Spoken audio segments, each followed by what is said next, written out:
Welcome to Pooja Sashi talks. ఈరోజు మేమందరం కలిసి స్నో వరల్డ్కి వచ్చేసాము. మేము అంటే ఎవరనుకుంటున్నారా, నేను, శశి, నిరంజన్ అన్న, లిక్కీ. మేము ఎలా ఎంజాయ్ చేసాము, ఏమేం చేసాము, టికెట్ ప్రైజెస్, మిగతా డీటెయిల్స్ అన్నీ ఈ వ్లాగ్లో చూసేయండి. మనకి ఎంట్రన్స్లోనే ఇక్కడ స్లాట్ టైమింగ్స్ అండ్ వాటి ప్రైజెస్ కూడా ఉన్నాయన్నమాట. చిల్డ్రన్కి ఎంత, అడల్ట్కి ఎంత, ఇవన్నీ ఉన్నాయి. And first of all address చెప్పడం మర్చిపోయాను కదా. మనకి మామూలుగా తెలిసిన స్నో వరల్డ్ ఎక్కడుందంటే లోయర్ ట్యాంక్ బండ్లో ఉంది. అది కాకుండా Sharath city mall alias ANB mall, అందులో కూడా ఒక స్నో వరల్డ్ పెట్టారని తెలిసి ఎలా ఉందో చూడడానికి వచ్చేసాం. లోపలికి ఎంటర్ అవగానే left side ticket counter and right side ఒక 4 స్టాల్స్ ఉంటాయి. అందులో వన్ ఆఫ్ ది స్టాల్ ఏంటి అంటే మన ఫొటోస్ తీసుకునే స్టాల్ అనమాట. అంటే లోపల మనకు కొంతమంది వచ్చి ఫోటోలు తీస్తూ ఉంటారు. బయటకు వచ్చిన తర్వాత మనం వాళ్ళకి పే చేసి ఫోటో నచ్చితే దాన్ని కలెక్ట్ చేసుకోవచ్చు. ఇక మనం లోపలికి ఎంటర్ అవ్వడానికన్నా ముందే లోపల ఎలా ఎంజాయ్ చేయాలి ఏంటి అని ఒక డిస్ప్లే పెట్టి మరీ చూపిస్తున్నారనమాట. మనలో క్యూరియాసిటీ పెంచడానికి బాగా. మేము వెళ్ళి కాసేపు వెయిట్ చేసాం, ఎందుకంటే స్లాట్ టైం కాకుండా అంతకు ముందే వెళ్ళిపోయాం అనమాట. సో అందుకని కాస్త వెయిటింగ్ టైం ఉంది. అండ్ ఇక్కడ చిన్నపిల్లలు ఆడుకోవడానికి చిన్న చిన్ని వస్తువులు, బొమ్మలు కూడా పెట్టారు వాళ్ళని అట్రాక్ట్ చేయడానికి. పక్కనైతే ఓ మంచి టీ స్టాల్. మెయిన్ లోపలికి ఎంటర్ అవ్వాల్సిన టైం దగ్గర పడుతుందని అక్కడ ఉన్న చెప్పుల స్టాండ్లో మా చెప్పులన్నింటినీ తీసి అక్కడ పెట్టాం. అతను మాకు వచ్చి టోకెన్ ఇచ్చాడు. నెక్స్ట్ లోపలికి ఎంటర్ అయ్యి ఇదే మెయిన్ అనమాట. మనకి అన్ని జాకెట్స్ కానీ, ఇక్కడ గ్లౌజులు కానీ, సాక్స్లు కానీ ఇవన్నీ ప్రొవైడ్ చేస్తారు. వాటన్నిటిని కలెక్ట్ చేసుకొని లోపలికి వెళ్ళాలి. జాకెట్స్ కలెక్ట్ చేసుకునేటప్పుడు పింకా రెడ్డా అనే డైలమాలో ఉన్నాను. But pink and red mix అయ్యింది వచ్చింది కాబట్టి ఓకేలే అనుకున్నాను.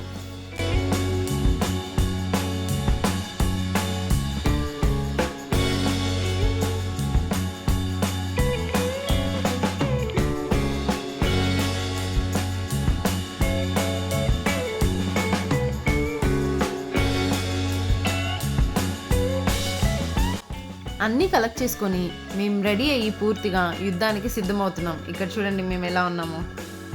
నేనైతే లోపలికి ఎంటర్ అవుతుంటే ఏదో కాశ్మీర్లోకి ఎంటర్ అవుతున్నట్టు సూపర్ ఎగ్జైట్మెంట్తో కమోన్ అని చెప్తున్నా మా వాళ్ళకి. లోపలికి ఎంటర్ అవ్వగానే మేము షాక్ అనమాట, ఏంటి ఇంతే ఉంది అని. ఆ తర్వాత తెలిసింది ఇది యాక్చువల్ స్నో వరల్డ్ కాదు, ఇది ఒక లాబీ. నేను మీకేదో చెప్పడానికి ట్రై చేస్తుంటే ఇక్కడ వీళ్ళిద్దరు చూడండి సైడ్లో పబ్జీని నింపేశారు స్నో వరల్డ్లో కూడా. లోపలికి ఎంటర్ అవ్వగానే మా రియాక్షన్స్ మాత్రం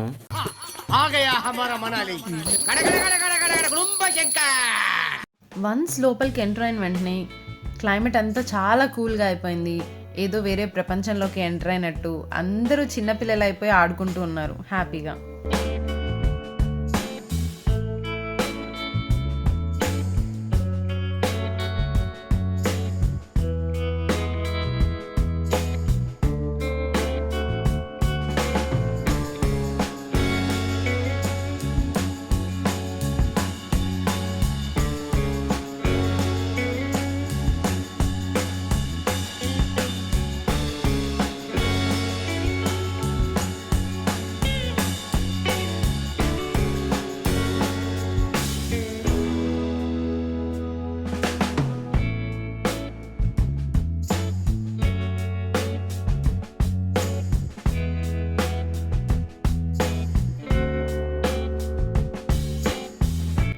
ఇక్కడ లోపల స్నో రెయిన్ దీని ద్వారానే క్రియేట్ చేస్తారు. నాకు అస్సలే రైడ్స్ అంటే భయం, బట్ ధైర్యం చేసి ఒక్క రైడ్ అయితే ఎక్కేసాను. బాగానే అనిపించింది, చాలా థ్రిల్లింగ్గా, ఎగ్జైటింగ్గా, చల్లగా కూల్గా ఉన్నింది. నేను మాత్రం పూజ వచ్చిన స్పీడ్కి ఎగిరి అవతల పడిపోతుందేమో అనుకున్నా. పర్లేదు, సేఫ్ ల్యాండింగ్ అయింది.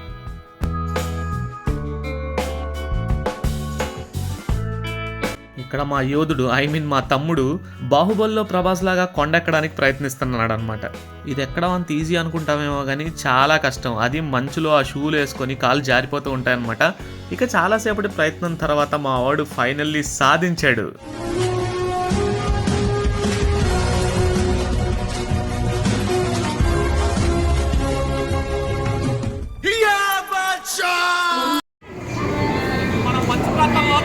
మంచి చాలా అధికంగా ఉండడం వల్ల పాపం వీక్ క్యాండిడేట్ ఒకటి చాలా సఫర్ అవుతున్నాడు. ఈ సఫర్ అయ్యే క్యాండిడేట్ ఎలాగైనా మనం బతికించాలి ఇప్పుడు అనమాట. సో ఆ చలి ఎక్కువడం వల్ల బ్రెయిన్ డ్యామేజ్ అయిపోయి బిహేవ్ చేస్తాడు. పిక్చర్ల గురించి వెంటనే కానీ లైవ్ లో ఇదే చూడటం.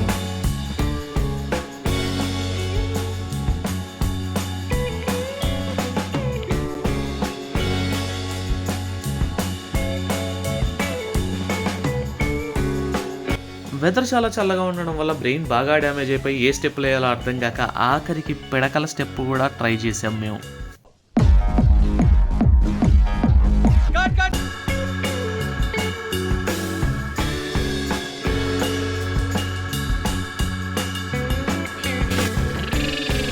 బాబు పక్కెళ్ళి ఆడుకోమ్మా.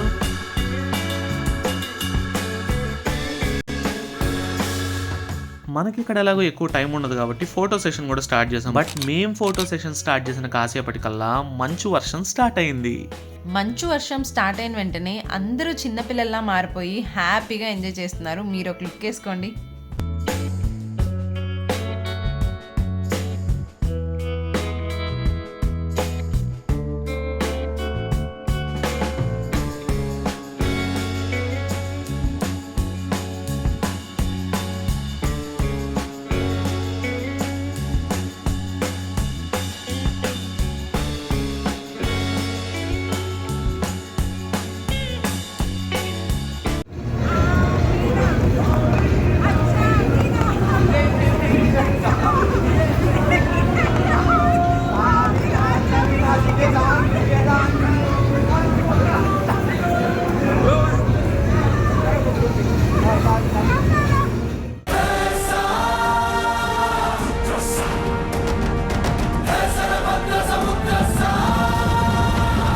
ఇలా బాహుబల్లా ఫీల్ అయిపోయి లాగాను కానీ మరీ అంత కష్టంగా అయితే లేదు, ఈజీగానే ఉంది. పూజా పాప అయితే బాగా ఎంజాయ్ చేసింది.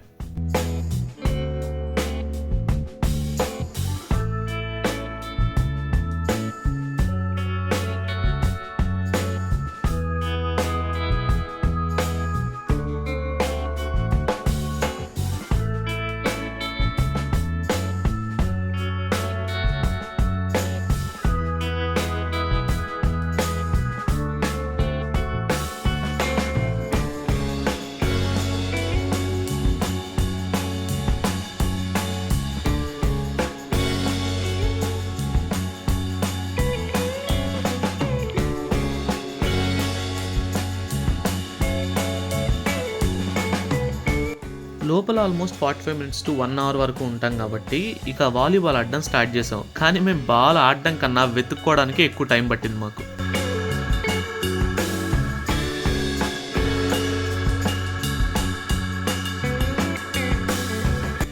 ఇంకా ఆల్మోస్ట్ ఎండ్కి వచ్చేసాక మంచిగా ఒక డీజే ప్లే చేశారు.